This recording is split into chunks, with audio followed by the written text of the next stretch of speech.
Mia never thought that her life could change in an instant. 3 months after moving out with her parents to a new city,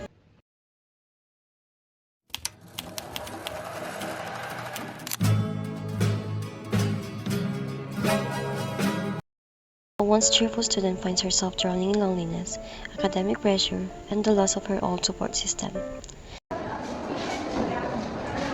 As she struggles to adapt, she must confront the overwhelming emotions of adjustment disorder and learn that healing begins when she finally opens herself to let someone in. Good morning class. So bago natin i-start ang ating klase ngayon, so gusto ko sana ma-meet nyo yung bago nyong kaklase. Please introduce yourself, Miss. Hi, I'm Kayla. Ibilang mo ito sa diagonal. Nak? Bakit parang wala ka sa mood araw-araw simula lumipat tayo dito? Makabagos mo lang naman yun ah. Dami mong arte, buti nga pinag-aaral pa kita eh. Pagod lang po. To others, it looks like nothing. To Mia, everything is sleeping.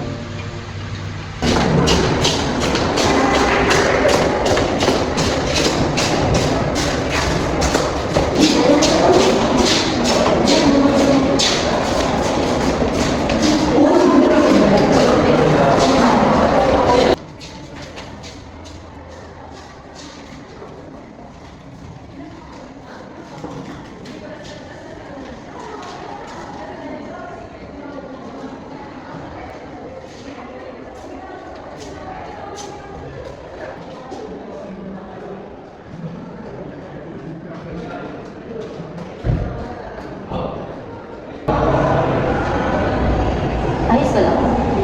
Alam mo, mali ka naman baka ako eh. Hindi mo na ako. Hindi ko talaga maintindihan. Hindi mo focus. Para bang lagi akong nililigaw.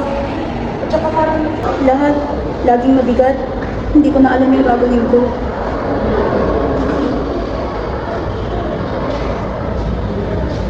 Hindi mo naman kasalanan eh. Sadyang nahihirapan ko lang mag-adjust. Gusto ko pumunta tayo sa guidance office para mag-usap.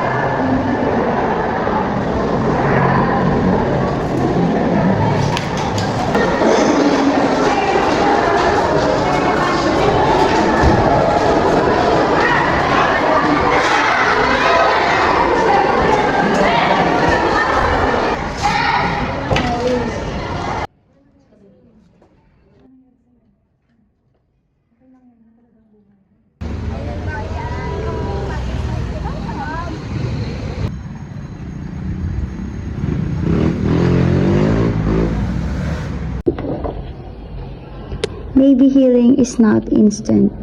Maybe adjusting takes time. And that's okay, as long as I keep trying.